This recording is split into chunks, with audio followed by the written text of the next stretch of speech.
I want to take a look at a poet from the First World War today, Wilfred Owen. Now, it's well known that the First World War poets created a particular kind of artistic work. Obviously, the content of what they did was extremely unusual. A group of young men together in a war situation, writing poems about war. Some of the more famous First World War poets, of course, are Wilfred Owen and Siegfried Sassoon. Maybe later I will take a look at one or two of Siegfried Sassoon's poems. However, it's a bit strange because Wilfred Owen, I believe that his great love was for romantic poetry, and Keats was his favorite poet. So he went into this horrible war filled with death, stench, trenches, men dying in horrible situations every day, as a kind of romantic, and he wrote his poems about war, often in lyrical formats, which maybe were not too dissimilar to Keats's formats. Today we're going to look at one of his more famous poems, the sonnet "ANTHEM for Doomed Youth." "ANTHEM for Doomed Youth," in terms of the structure, it's almost a Shakespearean sonnet, but not quite. So perhaps the first thing I should do is read it. What passing bells for these who die as cattle? Only the monstrous anger of the guns, only the stuttering rifles' rapid rattle can patter out their hasty orisons. No mockeries now for them, no prayers, no bells, nor any voice of mourning save the choirs, the shrill, demented choirs of wailing shells, and bugles calling for them from sad shires. What candles may be held to speed them all? Not in the hands of boys, but in their eyes shall shine the holy glimmers of goodbyes. The pallor of girls' brows shall be their pall, their flowers the tenderness of patient minds, and each slow dusk a drawing down of blinds. Well, that's a very powerful poem filled with the most unusual content, a horrible war situation which the poet is experiencing himself at first hand, and yet all poured into a sonnet form, which is more at ease with themes of love than themes of war. And the actual structure is more or less like a Shakespearean sonnet. It's iambic pentameter, of course, as we would expect, but the rhyme scheme is, yes, 3 quatrains and a couplet, like a Shakespearean sonnet, which we've already looked at. So the first quatrain, or 4 lines, is rhyming A-B, A-B. And then the next 4 lines, the next quatrain, C-D, C-D. So everything normal, and the same as the Shakespearean sonnets so far. However, then there is a small change. Instead of E-F, E-F, we have E-F-F, E. Not in the hands of boys, but in their eyes shall shine the holy glimmers of goodbyes. So we have those 2 rhymes together in the middle of the quatrain. And then we finish, as expected, with a couplet.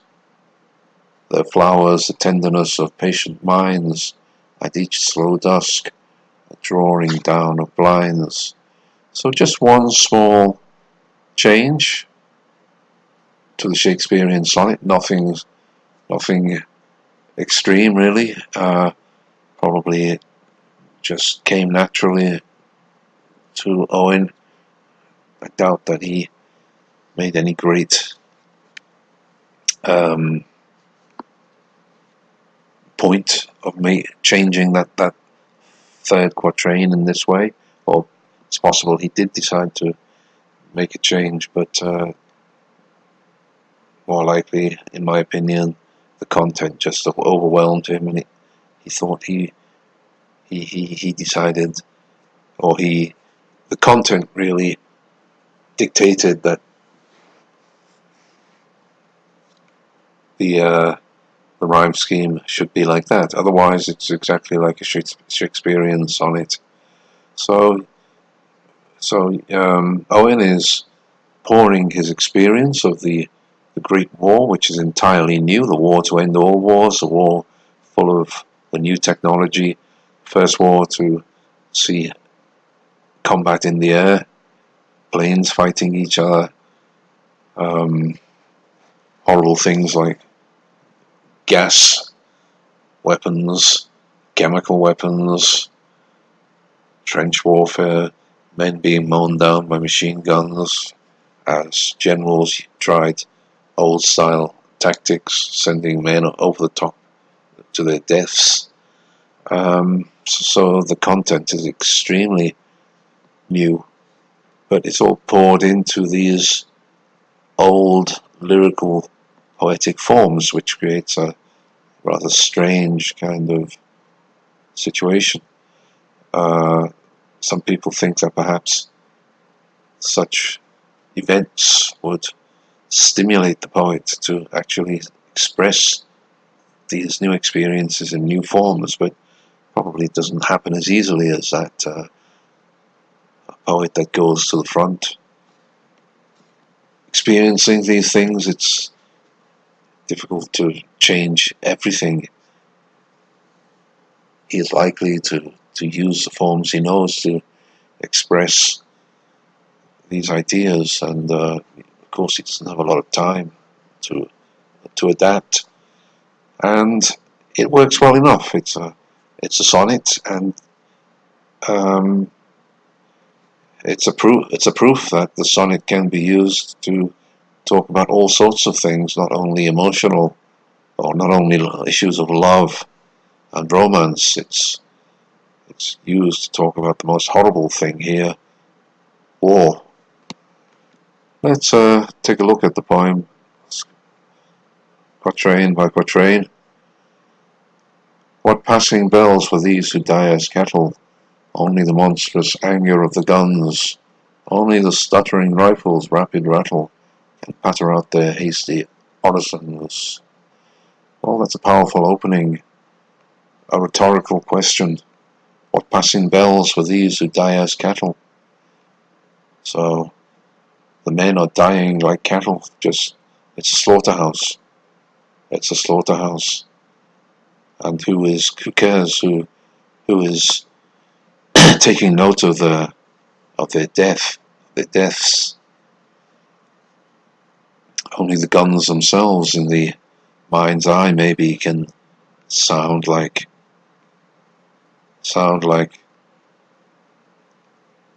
prayers being said for the men. That's a metaphor really, and a very powerful one. It's the wailing shells which is giving the prayers for the dying men, or so it seems in the poet's imagination.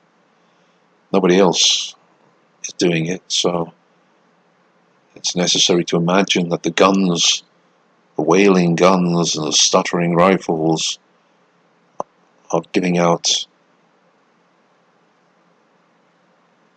orisons or prayers for the dying men. So it's a very powerful first quatrain.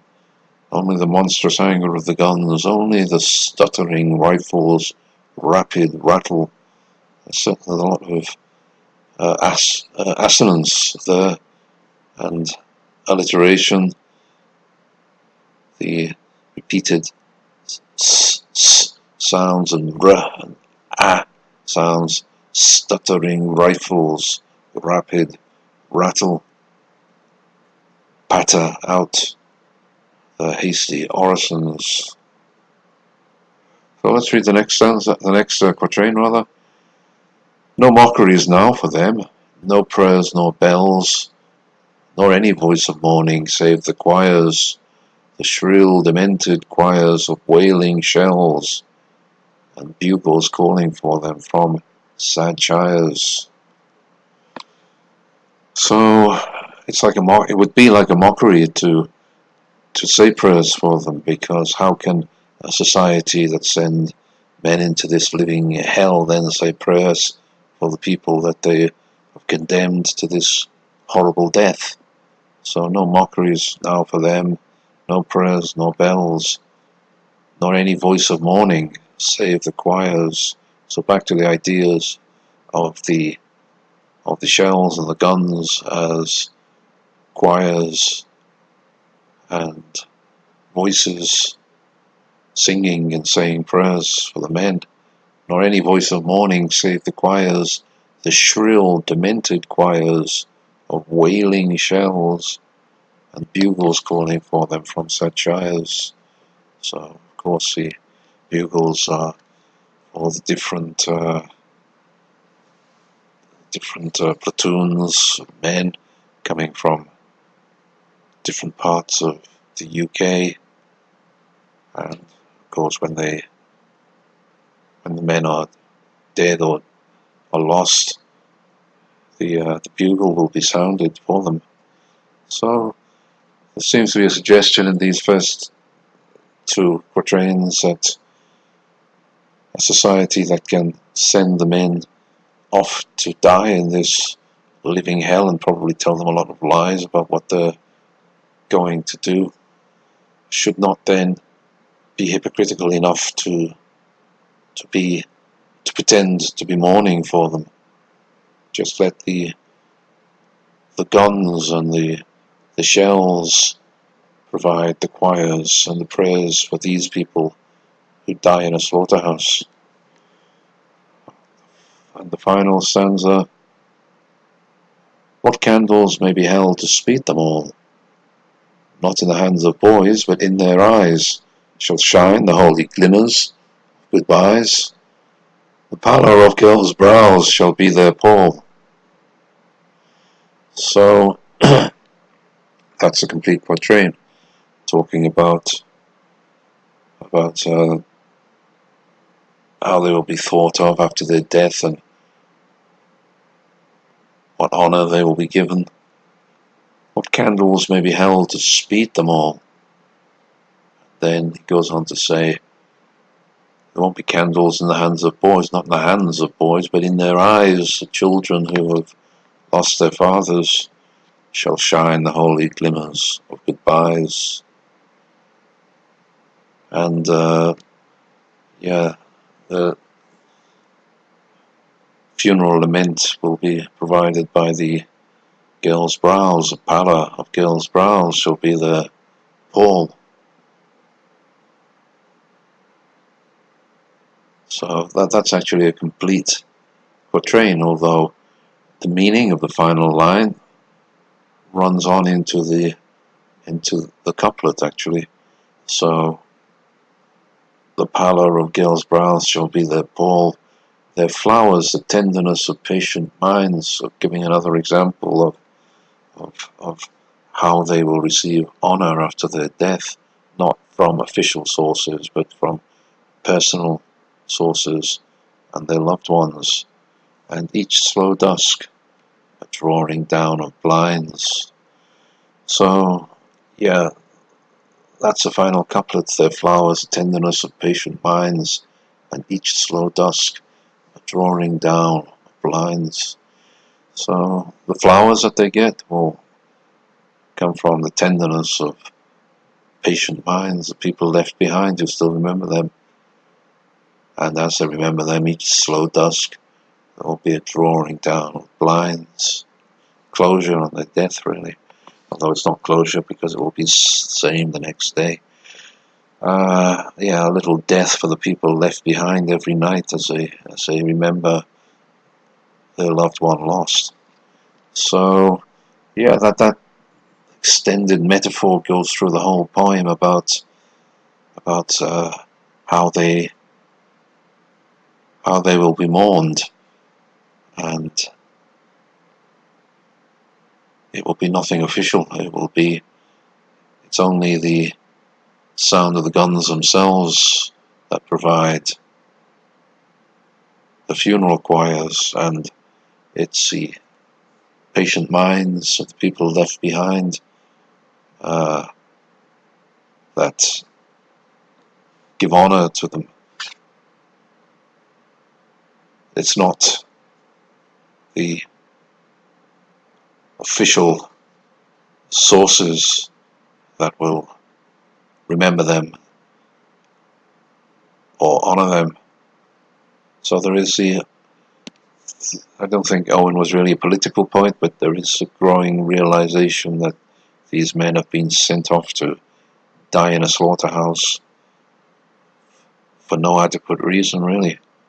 And the powers that be have a lot of responsibility in their deaths, and they should not bother trying to pretend that they're bothered about them dying, because they sent them to their deaths, and it would be hypocritical for them now to pretend that they're so sad because these men have died. It's only the people left behind, the loved ones, that will remember them and give them honor.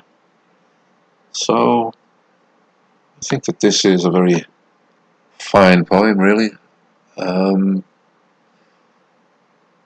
it's a very good example of a poem that shows us that lyrical forms, and the sonnet in particular, can be used to talk about anything, really, very effectively. And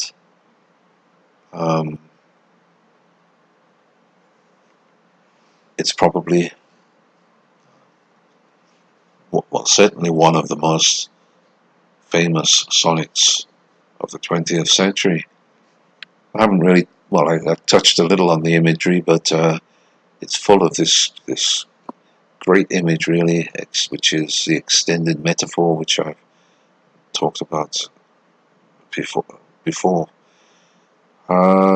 So yeah, a great poem by Wilfred Owen, and perhaps I will look at one of his other poems later on. Thank you.